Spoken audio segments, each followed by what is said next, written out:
الگ کر دیا جائے گا تو یہی تو اعلیٰ حضرت نے کہا اے سنیوں تم پاک ہو یہ وہابی ناپاک ہے اللہ کی مرضی ہے پاک لوگوں سے ناپاک الگ ہو جائے تو تم یہ کہو تم سے اور جنت سے کیا مطلب وہابی دور ہو ہم رسول اللہ کے جنت رسول اللہ خدا کہنا بھی قرآن کیا بات ہے اس کا کہنا بھی قرآن سے ثابت ہے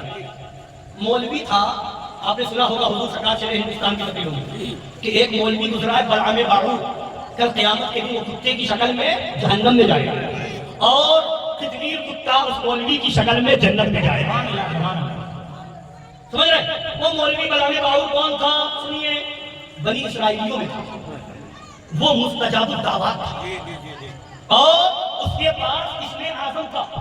وہ پڑھ کر کے خدا کی بارگاہ میں وہ دعا کرتا تھا خدا کی طرف سے اس کو خواب میں وہ چیزیں دکھا دی جاتی تھی کیا کرنا ہے کیا نہیں کرنا تو لوگوں نے بنی اسرائیلیوں نے آ کر کے کہا کہ حضرت موسیٰ علیہ السلام کے خلاف دعا کرو مولوی بلعام باعور نے کہا وہ نبی ہے ان کے خلاف میں دعا کیسے کروں ان لوگوں نے بہت زیادہ اصرار کیا کہ نہیں دعا کریے دعا کرو تو کہا ٹھیک ہے میں اس میں اعظم پڑھ کر کے سوتا ہوں خواب میں خدا کی طرف سے جو حکم ہوگا میں اس پر عمل کروں گا تو جب وہ اس میں اعظم پڑھ کے سویا تو خدا کی طرف سے ممانعت کر دی گئی پھر وہ اس نے لوگوں سے کہا کہ ممانعت کر دی گئی ہے میں نہیں کروں گا لوگوں نے نذرانے دیے پیسے دیے تعریفیں کی اصرار کا اصرار کیا اور کہا ایک بار اور پڑھ کر کے ذرا مراقبہ کرو اور دیکھو اب دیکھو دوسری بار کیا حکم ملتا ہے اب کہا نہیں ایک بار ہو چکا اب دوبارہ نہیں کروں گا تو پھر اس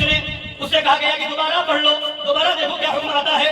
اب لوگوں کے کہنے پر دوبارہ اس نے پڑھا پھر سویا تو اب اسے کوئی حکم نہ ملا کچھ جواب نہ آیا تو پھر اس کے بعد اپنی قوم سے آ کر کے کہتا اب کی بار کوئی جواب نہیں ملا تو اس کی قوم کے لوگوں نے کہا کہ اچھا جواب پہلی بار منع کر دیا گیا تھا اب بھی اگر منع کر دیا جاتا تو بات ٹھیک تھی مگر اب تو منع ہی نہیں کیا گیا اس کا مطلب خدا کی طرف سے ممانعت نہیں ہے اب تم دعا کر لو ان کے خلاف دعا کرو معاذ اللہ رب العالمین اب یہ اس کی قوم اپنی قوم کے چکر میں پھنس گیا اب وہ موسیٰ علیہ السلام کے خلاف دعا کرنے لگا معاذ اللہ اب اس کی زبان ایسی پلٹی کہ جو موسیٰ علیہ السلام کے تعلق سے کہتا وہ اس کی قوم کے اوپر نازل اس کی زبان پر اس کی قوم کا نام آتا موسیٰ علیہ السلام کا نام نہ آتا اب وہ زبان نکال کر کے کاپنے لگا یہ کیا ہو گیا اب اس کو قرآن نے کہا قرآن پاک بیان فرماتا ہے مثلہ کمثل الکلب اس کی مثال کتے جیسی ہے ان تحمل علیہ یلہث او تترکہ یلہث جب وہ اٹھاتا ہے تب بھی وہ ہانپتا ہے اور جب وہ چھوڑ دیتا ہے تب بھی ہانپتا اور کانپتا ہے زبان باہر کر کے ہانپتا اور کانپتا ہے تو اس کی مثال کتے سے دی کس نے خدا نے قرآن میں یعنی گستاخ رسول کو نبی کے خلاف بددعا کرنے والے کو خدا نے کتا کہا فمثلہ کمثل الکلب اس کی مثال کتے جیسی اس کی مثال کتے جیسی گستاخ رسول کی مثال کتے جیسی گستاخ رسول کی مثال گدھے جیسی یہ کون کہہ رہا ہے خدا بہت بولیے اللہ فرما رہا ہے قرآن میں تو اب میں نے بتا دیا آپ کو کہ گستاخ رسول کو شیطان قرآن نے کہا گستاخ رسول کو مردود قرآن نے کہا گستاخ رسول کو گدھا قرآن نے کہا گستاخ رسول کو کتا قرآن نے کہا اور گستاخ رسول کو خبیث بھی قرآن گستاخ رسول کو خبیث بھی قرآن نے کہا ہے قرآن پاک میں وما كان الله ليذر المؤمنين على ما انتم عليه حتى يميز الخبيث من الطيب سبحان اللہ قرآن پاک میں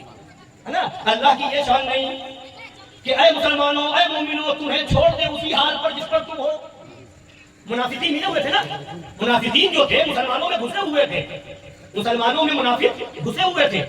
نماز ساتھ میں پڑھتے تھے ہے نا مسجد نبوی میں ساتھ میں آتے تھے اور کلمہ ساتھ میں پڑھتے تھے قرآن ساتھ میں پڑھتے تھے اٹھنا بیٹھنا ساتھ میں تھا خدا کا فرماتا وما كان الله ليذر المؤمنين على ما انتم اللہ کی یہ شان نہیں کہ اللہ مومنوں کو چھوڑ دے اسی حال پر اس پر ہے یعنی ساتھ میں ملے رہے منافق اور صحابی ملے رہے نہیں حتی یمیز الخبیث من الطیب یہاں تک کہ اللہ خبیث کو پاک لوگوں سے الگ کر دے سبحان اللہ نعرہ حیدری شہر شہر گلی گلی مصطفیٰ کے نور ہے فاطمہ کے دل کا چین سبحان اللہ یہاں تک کہ اللہ تعالیٰ خبیث کو پاک لوگوں سے